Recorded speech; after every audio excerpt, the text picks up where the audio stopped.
Hey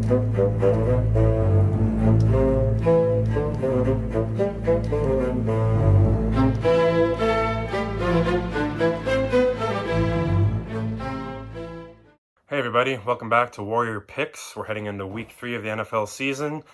Week 2 is pretty brutal. So many injuries all across the league. I've never seen anything like that, with so many star players and so many players going down with injuries.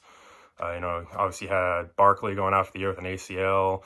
The Niners got roughed up pretty bad with Nick Bosa, Solomon Thomas, both tearing ACLs on back-to-back plays. That was rough. And then without Jimmy G this week, without Mostert, Niners got hit the hardest probably. And honestly, I know we have the rivalry going on with the Niners, but I kind of feel for them and their fans. I hope they could be full strength by week 8 so we can get another classic Seahawks-Niners battle. Those are always fun games. But yeah, so many injuries, and even who's the guy who's been an Iron Man the last few years since he's been in the league, Christian McCaffrey, even he's out for at least a month now, and that kind of hurts personally for me because that's my fantasy guy. So hope C-Mac rests up and comes back ready to go. So yeah, heading into week 3, as you saw on the intro, I went 3-2 again this past week. So now it brings my total record to 6-4. So again, could be worse, could be better. I didn't get my upset of the week. The Texans ended up falling to the Ravens. I'm a Deshaun Watson fan, so I might have had a little bias, and I thought they could have pulled it off, but guess not. And then the Saints-Raiders game, I told you all in that video I made last week that could have gone either way, and it went the way of the Raiders. So I had a gut feeling I should have gone with the Raiders, so I got to listen to my gut next time. But I tell you what, man, don't sleep on those Raiders. If Derek Carr is able to put it together and be at least a serviceable quarterback, a good game manager, with John Gruden and Darren Waller coming up as a top tight end, Raiders can make some noise in AFC this year, at least find their way into the playoffs possibly. They were my dark horse team.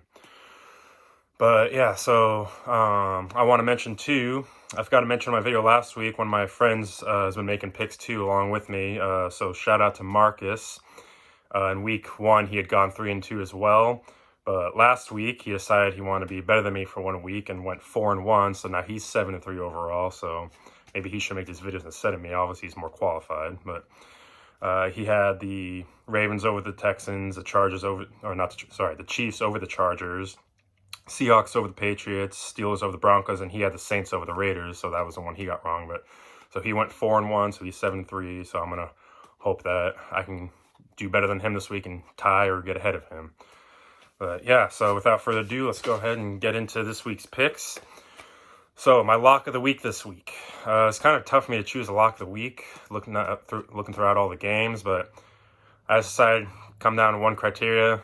Any team that's playing the Jets might as well be a lock. So going with the Colts and Jets game as my lock of the week. The Jets, they're terrible, man. They're terrible. The Niners were so injured in that game last week, and that they still kicked their butt. I mean, Jerick McKinnon had a 55-yard rush or something like that on 3rd and 31 that the Jets gave up. I mean, that's just bad. Adam Gase is on the hottest seat in the universe right now, so I wouldn't be surprised if he's fired by midseason. The Colts defense, I know they suffered some injuries too. I can't remember exactly who went up. I remember hearing they suffered an injury, so they're still a pretty strong defense though. They'll probably have Sam Darnold seeing ghosts out there on Sunday. And Phillip Rivers, he usually has a couple good games a year where he throws like 400 and 3 or 4 touchdowns. I think that could be one of the games he'll have this year. He'll probably still throw 2 or 3 interceptions because it's Phillip Rivers, but I think this week will be one of those pretty good games he usually has once or twice a year. So yeah, I'm rolling with the Colts over the Jets, 30-14. That's my lock of the week. Now my upset. Rolling the dice again with this one, but I like this team. My upset, I got the Lions and Cardinals game. I still believe the Lions are solid. I know they're off to an 0-2 start. They just need to learn how to finish games. They should have beaten the Bears, and they got off to a good start against the Packers. Obviously, the Packers are the Packers, so they came back and just knocked the snot out of them. But I still think the Lions are a pretty solid team. They were my dark horse team in NFC. I still think they have time to right the ship. I think that starts this week against Arizona. The Cardinals are hot, but they're also a young team. So I think there's going to be some growing pains where they might lose some games that they should win, this being one of them. I think that they need to come back down to earth just a little bit, so I can see them slipping up this week. And then the Lions, I haven't heard the official report yet, but I think Kenny Galladay is going to be back for the Lions this year.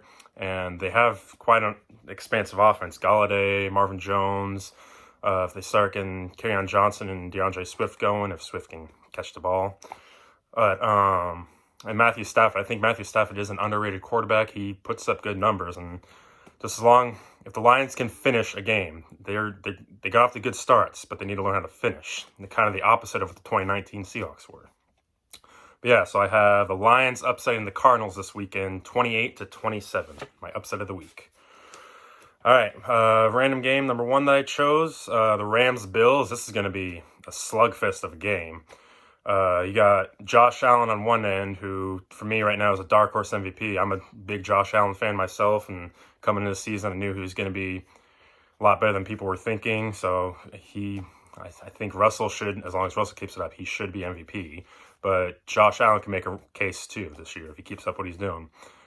These are two great defenses, the Bills and the Rams. I'd like the Bills defense a little more. I think to get off after the quarterback a little better and more consistently, whereas the Rams, it's Aaron Donald and whoever else can step up that week. But I say it's just Aaron Donald, but it's Aaron Donald. But yeah, Josh Allen for me is a difference maker in this one with his mobility. I believe he'll be able to kind of sneak around that Rams pass rush more than Jared Goff does, and that's where Jared Goff really struggles. In my opinion, Jared Goff is probably the most overrated quarterback in the league. He looks good because of Sean McVay. Let's be honest. Sean McVay makes him look good, and if you get even an ounce of pressure on Jared Goff, that's it. He's done for. And the Bills, they're able to get after the quarterback, so I think that's a complete mismatch for Jared Goff. So yeah, so I got the Bills over the Rams, 20-16. Now for my next game, boy howdy, this is going to be quite the Monday Night Football game. This might be the highest scoring game since the Rams-Chiefs a few years ago. We got the Chiefs and Ravens on Monday Night Football. That is going to be a fun game. You got Mahomes and Lamar. You got the reigning Super Bowl MVP against the reigning MVP. There's going to be plenty of fireworks in this game. Two great offenses. If you have either of these defenses fantasy, you better not be starting them this week, because this game could get into the high 30s to 40s. I wouldn't be surprised if we see a 50-burger in this game. So to me, whoever has the ball last in this game is going to win. So I've got the Chiefs over the Ravens in a high-flying shootout, 38-35. And finally, we have the Seahawks game. Cowboys coming to town this week to face the Seahawks. Both defenses are battling injuries and struggling right now. The Seahawks pass defense is pretty porous right now, but I think it'll get better.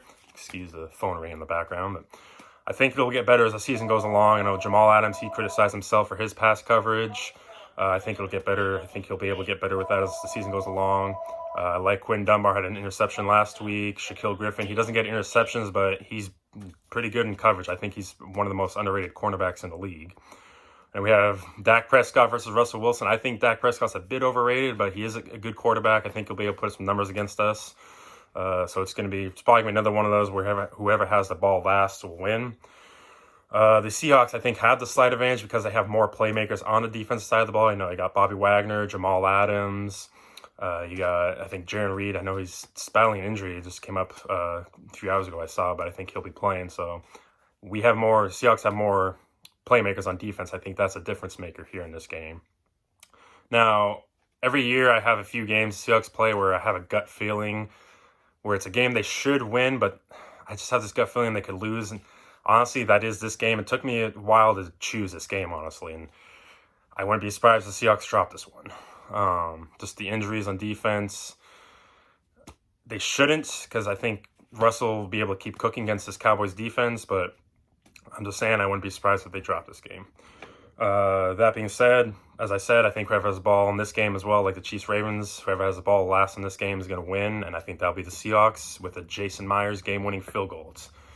Why not have a back-to-back Seahawks heart attack game, because that's what the Seahawks do.